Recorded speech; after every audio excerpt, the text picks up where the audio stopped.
अस्सलाम वालेकुम स्टूडेंट, आज हमने करना है क्लास 9th मैथ एक्सरसाइज 6.1। इसका हमारे पास क्वेश्चन नंबर 1 है, find the HCF of the following expression.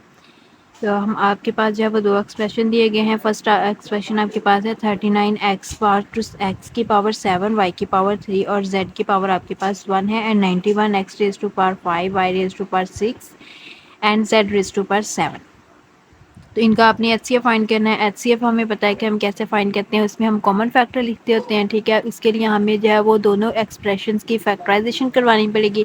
तो सबसे पहले हम जो है वो 39 के जो है वो फैक्टर फाइंड कर लेते हैं। यहाँ पे हमने 39 के फैक्टर फाइंड करनी है, तो ये 3 के टेबल पर डिवाइड होगा आपके पास, ठीक है। तो ये आपके पास आ जाएंगे 3 1 3 3 3 9 और 13 आपके पास प्राइम नंबर आ गया है। तो प्राइम नंबर जो है वो सिर्फ अपने आप पर ही डिवाइड होता है, ठीक है। तो यहाँ पे 13 1 13 आ जाएगा, ठीक है।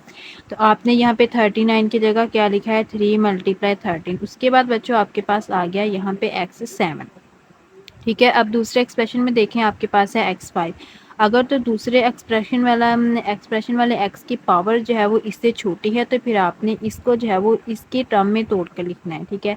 अब x 7 को यानी कि एक तो आप उसको x 5 बनाएंगे और जो बाकी बच जाएंगे वो साथ हम सेपरेट लिख देंगे, ठीक है। तो x 7 है, तो अगर हम x 5 लिख देंगे तो बाकी हमारे पास 2x बचेंगे, x स्क्वायर यानी कि बचेगा, यहाँ पे हमने x स्क्वायर लिख देना है। उसके बाद आपके पास है y क्यूब, ठीक है। जो दूसरा एक्सप्रेशन है उसमें y 6 है, ठीक है। यानी कि यहाँ पे हम जो है वो बड़ी पावर को जो है वो तोड़ के लिखेंगे, ठीक है।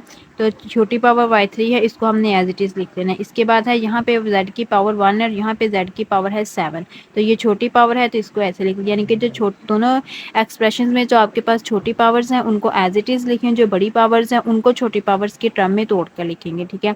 इसके बाद आपके पास है 91 के हमने जो है वो फैक्टर फाइंड किए हैं। ये आपका 7 के टेबल पे डिवाइड हो रहा है, 7 1 7 2 कैरी हो जाएगा, 21 बन गया, 7 3 21, 13 फिर प्राइम नंबर आ गया है तो 13 1 13 हो जाएगा यहाँ पे, ठीक है। तो 91 को आप लिखेंगे 7 मल्टीप्लाई 13। उसके बाद आपके पास है x 5। तो ये x 7 था, ये छोटी है तो इसको हम एज इट इज़ लिखेंगे। इसके बाद हमारे पास है y 6, ठीक है। तो ये आपके पास y3 ये छोटा था और ये बड़ा है, इसका मतलब है कि आपने y6 को y3 के टर्म में जो है वो y3 के टर्म के साथ सेम करके लिखना है, ठीक है। तो अगर आप इसको y3 लिख लें तो बाकी भी हमारे पास फिर y3 ही बचेगा, यानी कि इसको हम दो बार इस तरह y3 और y3 लिख लेंगे। इसके बाद आपके पास है बच्चों z7, ठीक है, z की पावर 7। तो इसको आपने एक तो इसके साथ मैच करवा के लिखना है, तो मैंने जो है वो z7 में से एक z को सेम इसके साथ मैच करवा लिया है और बाकी z जो बचेंगे वो हम सेपरेट इस तरह लिख देंगे z6, ठीक है। तो अब हम देखते हैं कि इसमें से आपके पास कॉमन फैक्टर कौन कौन से हैं। एक तो 13 दोनों में कॉमन आ रहा है, x5 दोनों में कॉमन आ रहा है और y क्यूब दोनों में कॉमन आ रहा है और z कॉमन आ रहा है दोनों में, ठीक है। तो ये आपके पास कॉमन फैक्टर आ गए हैं और यही आपका एचसीएफ है, 13x5 y cube and z, ठीक है। सेम इसी तरह अब हमने इसका जो है वो सेकंड पार्ट करना है। सेकंड पार्ट में हमारे पास 3 एक्सप्रेशंस दिए गए हैं, ठीक है। पहला एक्सप्रेशन है 102 वाला। इसमें आप देखें बच्चों, इसमें आपके पास जो एक्स की पावर है वो 1 है, ठीक है, और इसमें x की पावर 2 है और इसमें 1 है। इसका मतलब है कि यहाँ पे हम 2 को 1 पावर की टर्म में लिखेंगे, ठीक है। इसके बाद आपके पास यहाँ पे y की पावर 2 है, यहाँ पे 1 है, यहाँ पे 1 है। इसका मतलब है कि इस वाले y को भी हम y 1 y की पावर की शेप में लिखेंगे। इसके बाद यहाँ पे z की पावर 1 है और यहाँ पे 2 है, तो ये वाले z को भी फिर हम z की पावर 1 और z की पावर 1 की शेप में लिखेंगे। बाकी आपके पास ये 102 है, इसकी आपने प्राइम फैक्टर फाइंड कर लिए हैं, वो आए हैं आपके पास 2 3 एंड 17, ठीक है। 85 के आपने प्राइम फैक्टर फाइंड करने हैं, 5 के टेबल पर जाएगा जिसके एंड पे आपके पास 5 होता है, वो 5 के जो है वो 5 पर डिवाइड होता है, ठीक है। तो यहाँ पे आ जाएगा 5 1 5 3 कैरी, 5 7 35 हो जाएगा। तो 17 प्राइम नंबर आ गया है, तो प्राइम नंबर जो है वो सिर्फ अपने आप पर ही डिवाइड होते हैं, ठीक है। यानी कि इनके सिर्फ दो फैक्टर होते हैं, एक तो वो अपने आप पर डिवाइड होते हैं, दूसरा या वो फिर 1 पे होते हैं, ठीक है। तो 17 1 17 आ जाएगा। उसके बाद 187 हमने लेना है, 187 के हमने प्राइम फैक्टर फाइंड किए हैं, तो ये 11 पर डिवाइड होगा, 11 1 11 7 कैरी 77 हो जाएगा, 11 7 77 और 17 1 7, ठीक है। तो यहाँ पे हमने इसको जो है वो इसके जो है वो फैक्टर में इसको चेंज करके लिख लिया है, ठीक है। तो यहाँ पे आ जाएगा 2 3 17 एक्स, 2 वाई थे और एक जेड था। ठीक है, यहाँ पे 2 एक्स हैं, 1 वाई है और एक जेड है। यहाँ पे आपके पास आ गए हैं 1 एक्स, 1 वाई और 2 जेड। तो यहाँ से बच्चों हमने कॉमन फैक्टर निकाल लेने और जो हमारे कॉमन फैक्टर होंगे वही हमारे पास जो है वो HCF होगा।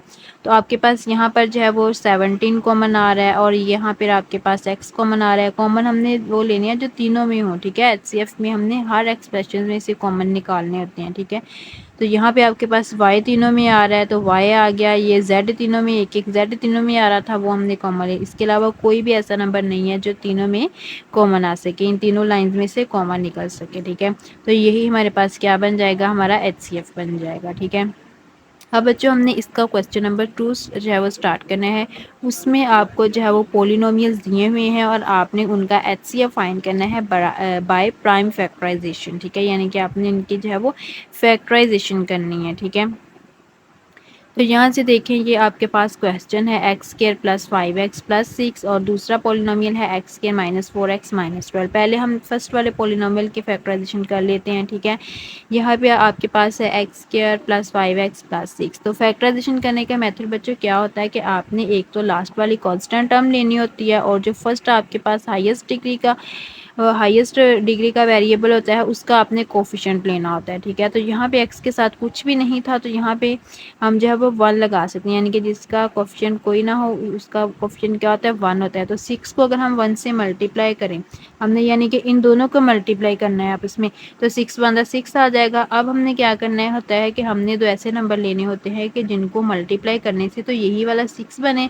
लेकिन उन दो नंबर्स को आप प्लस या माइनस करें तो आपके पास x का कोफिशिएंट यानी कि ये दरमियान वाला नंबर आना चाहिए। ठीक है, तो ये आपके पास बच्चों हम यहाँ पे चूज़ कर लेते हैं 2 और 3। ठीक है, अगर आप 2 को 3 से मल्टीप्लाई करेंगे तो आपके पास 6 आता है। अगर आप 2 और 3 को जमा कर दें तो क्या आंसर आता है, 5 आता है। ठीक है, तो यहाँ पे आपके पास अब आपने इसकी फैक्टराइजेशन स्टार्ट करनी है। ठीक है, इसके लिए हम क्या करते हैं कि जो फर्स्ट और जो लास्ट वाली टर्म है इसको हमने एज इट इज़ लिख देना है, एक्स स्क्वायर लिख लें और प्लस 6। अब रहेगी दरमियान वाली टर्म, तो दरमियान वाली टर्म की जगह आपने जो दो नंबर चूज़ किए हैं वो लिखने हैं, यानी कि दरमियान वाली टर्म को आपने तोड़ के दो हिस्सों में डिवाइड करके लिखना है। तो सबसे पहले आप ये वाला साइन लगाएंगे।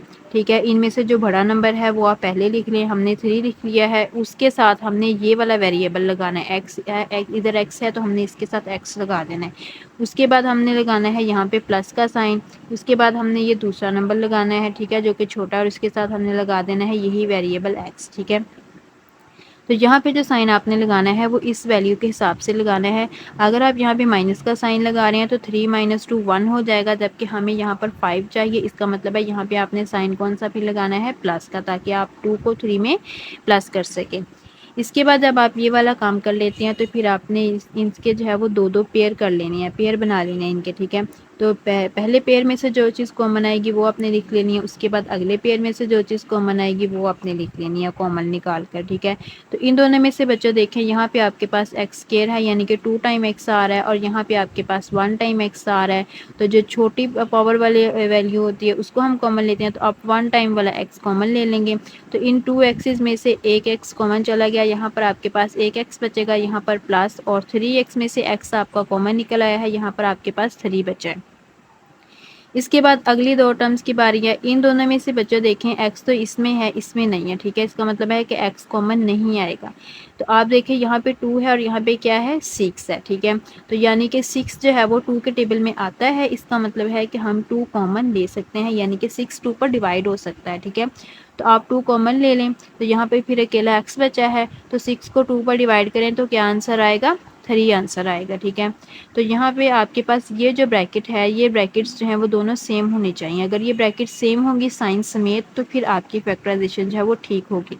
तो यहाँ से आप x+3 ब्रैकेट जो आ रही हैं दोनों में आप देख सकते हैं कि ये सेम है। यहाँ पे आपके पास बच्चों दो टर्म्स आ गई हैं, एक ये वाली टर्म है और प्लस के साइन के साथ एक ये वाली टर्म है। ठीक है, प्लस और माइनस के साइंस जो है वो टर्म्स को सेपरेट करते हैं। तो इन दो टर्म्स में से आप देखें कि x+3 ब्रैकेट सेम है, तो आप x+3 वाली ब्रैकेट कॉमन निकालें तो यहाँ पर आपके पास फिर x बचेगा और यहाँ पर आपके पास क्या बचेगा, 2 बचेगा। ठीक है, तो ये आपने क्या किया है कि फर्स्ट पॉलिनोमियल की फैक्टराइजेशन जो है वो उसको कंप्लीट कर लिया है। इसके बाद आप बारी आती है सेकंड पॉलिनोमियल की, वो हमारे पास है x² - 4x - 12। तो सेम वही प्रोसीजर हमने यहाँ पर करना है। आप 12 और 1 को मल्टीप्लाई करेंगे, 12 आएगा। आपने दो ऐसे नंबर लेने हैं जिनको मल्टीप्लाई करके 12 आए और जिनको हम प्लस या माइनस करें तो आंसर क्या आए, ये वाला दरमियान वाला नंबर आए। तो यहाँ पर मैंने लिए हुए हैं 6 और 2, ठीक है। 6 टू द 12 होता है और अगर हम 6 में से 2 माइनस कर दें तो आपके पास 4 आंसर आता है। तो यहाँ पर आपने जो है वो फर्स्ट टर्म एक्स स्क्वायर और लास्ट वाली टर्म -12 को एज इट इज़ लिख लेना है। दरमियान वाली टर्म की जगह आपने ये वाले दो नंबर लिखने हैं। इनमें से बड़ा नंबर आप पहले लिख लें और ये वाला जो साइन है उसके साथ लगा दें और ये वाला वेरिएबल उसके साथ लगा दें। तो ये बन गया -6x। इसके साथ अब हमने 2x लगाना है। तो यहाँ पे 2x के साथ आप प्लस का साइन लगाएंगे तब आपका आंसर क्या बनेगा, -4। यानी कि -6 में अगर आप 2 प्लस करेंगे तो क्या आपके पास आंसर आएगा, प्लस माइनस माइनस साइन बड़ी वैल्यू का क्या आंसर आएगा, -4, जो कि सेम इसके साथ मिलता है। अगर मैं इसके साथ -2 कर लूँ तो मेरे पास फिर क्या आंसर आएगा, मेरे पास आंसर आएगा -8, जो कि हमें नहीं चाहिए। यहाँ पे हमें क्या चाहिए, -4। तो इस वजह से आपने यहाँ पर साइन फिर कौन सा लगाना है, प्लस का लगाना है, ठीक है। अब यहाँ पे आपने जो है वो इनके दो दो जोड़े बना लेने हैं टर्म्स के, ठीक है। पहली दो टर्म्स में से आपके पास सेम उस तरह x कॉमन आ रहा है, इधर एक x बचा, इधर अकेला 6। अगले टर्म्स में से आपके पास 2 कॉमन आएगा तो यहाँ पर x आएगा माइनस और 2 6 12। ये ब्रैकेट आपकी सेम आ गई है तो इस ब्रैकेट को आप कॉमन ले लें। यहाँ पर x बचा, यहाँ पर +2 बचा, तो ये आपके पास दूसरी फैक्टराइजेशन जो है वो मुकम्मल हो गई है। अब हमने क्या करना है, इनका HCF लिखना है। तो हम आपको पता है कि HCF में हम जो है वो कॉमन फैक्टर लिखते होते हैं, ठीक है। तो इन दोनों में से आपके पास जो कॉमन आ रहा है, यानी कि जो दोनों में आ रहा है वो आपके पास है x+2, इसमें भी और इसमें भी। इसका मतलब है आपका HCF कितना आया है, x+2। इसका हमारे पास सेकंड पार्ट है। सेकंड पार्ट के फर्स्ट पोलिनोमियल है x³ -27, दूसरा है x² + 6x -27, तीसरा है 2x² -18, ठीक है। पहले हम फर्स्ट वाले पोलिनोमियल की फैक्टराइजेशन कर लेते हैं।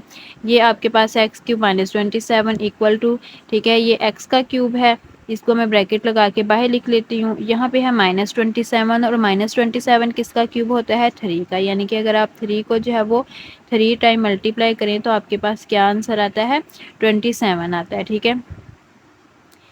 तो यहाँ पे आप देखें कि ये आपके पास ये वाली फॉर्म बन रही है, a³ - b³ वाली, ठीक है। तो इसका फार्मूला आप क्या होता है कि a - b into a² + ab + b², ठीक है। ये वाला साइन जो होता है सेम इधर आता है और इसके ऑपोजिट साइन ab के साथ आता है। a² और b² ने तो दोनों ने रहना है प्लस का ही है ना, दोनों का साइन प्लस का ही रहेगा, ठीक है। तो यही चीज़ हम यहाँ पे लगा देते हैं। हमारे क्वेश्चन में जो है वो a की जगह क्या है, x है, और b की जगह क्या है, 3। तो फार्मूले में जहाँ पे a आएगा वहाँ पे हम x लिखेंगे, जहाँ पर b आएगा वहाँ पे हम 3 लिखेंगे। तो ये बन गया x - 3, a का स्क्वायर है तो हम लिखेंगे x का स्क्वायर, प्लस ab है तो हम लिखेंगे प्लस x और +3, प्लस b² है तो हम लिखेंगे 3 का स्क्वायर, ठीक है। इसको अब हमने सॉल्व कर लेना है, सिंप्लीफाई कर लेना है। x ये बन गया x - 3, x² 3x, 3 का स्क्वायर लेंगे 9। ये हमारी पहले पोलिनोमियल की फैक्टराइजेशन जो है वो मुकम्मल हो चुकी है। अब हमने सेकंड पोलिनोमियल की फैक्टराइजेशन करनी है, वो आपके पास है x² + 6x -27। तो यहाँ पे आप देखें बच्चों, आपके पास 3 वैल्यू, इसमें 3 टर्म्स आ रही हैं, ठीक है। तो यहाँ पे फिर आप वही वाला फार्मूला पिछले मेथड की तरह जो है वो इसकी फैक्टराइजेशन करेंगे। यहाँ पे आपके पास x² का कोफिशिएंट 1 है और ये 27 है, ठीक है। तो 27 बंदा आपके पास क्या होता है, 27 ही होता है। आपने तो ऐसे नंबर लेने हैं कि जिनको मल्टीप्लाई करके 27 आए और उनको प्लस या माइनस करें तो आपके पास 6 आंसर आए। तो वो दो नंबर हमारे पास है 9 और 3। 9 3 को मल्टीप्लाई करेंगे तो 27 आएगा। अगर आप 9 में से 3 माइनस कर देंगे तो आंसर आपके पास क्या आएगा, 6 आएगा। तो आपने फर्स्ट वाली वैल्यू और लास्ट वाली वैल्यू एज इट इज़ लिख लेनी है। दरमियान वाले की जगह आपने ये दो नंबर लिखने हैं, प्लस का साइन लगाएं, इनमें से बड़ा नंबर लें और ये वाला x वेरिएबल साथ लगा दें। उसके बाद है दूसरा नंबर -3x, हम लगाएंगे माइनस लगाएंगे तब ये 6 बनेगा और ये वाला वेरिएबल साथ लगा दें, ठीक है। यहाँ पर आपने इनके जो है वो दो दो पेयर ले लेने हैं। इन दोनों पेयर में से आपके पास x कॉमन निकलेगा तो यहाँ पर x बचा है, यहाँ पर आपके पास 9 आया है। इन दोनों में से आपके पास जो है वो माइनस दोनों में आ रहा है तो माइनस कॉमन ले लें, -3 बन गया, ठीक है। जब आप माइनस कॉमन लेते हैं तो जो माइनस वाली वैल्यूज़ होती हैं वो प्लस में चेंज हो जाती हैं। तो यहाँ पर आपके पास +x बचा है और यहाँ पर आपके पास +9 बचा है, क्योंकि 3 9 का क्या होता है, 27 होता है, ठीक है। तो यहाँ से आप x + 9 कॉमन ले लेंगे। यहाँ पर आपके पास x बचा और यहाँ पर आपके पास बचा है -3। ये हमने क्या किया है कि इसका जो है वो सेकंड पोलिनोमियल की फैक्टराइजेशन कंप्लीट कर ली है। इसके बाद आपके पास है इसका थर्ड पोलिनोमियल, वो आपके पास है 2x² माइनस 18। तो अच्छा, फैक्टराइजेशन का बच्चों सबसे पहला स्टेप जो होता है वो कॉमन लेना होता है। ऊपर हमने जितनी भी फैक्टराइजेशंस की हैं उनमें से कुछ में किसी में भी जो है वो कोई वैल्यू कॉमन नहीं निकल रही थी, ठीक है। इसलिए हमने जो है वो कॉमन लिए बगैर वहाँ पे डायरेक्ट फार्मूलाज अप्लाई कर दिए हैं।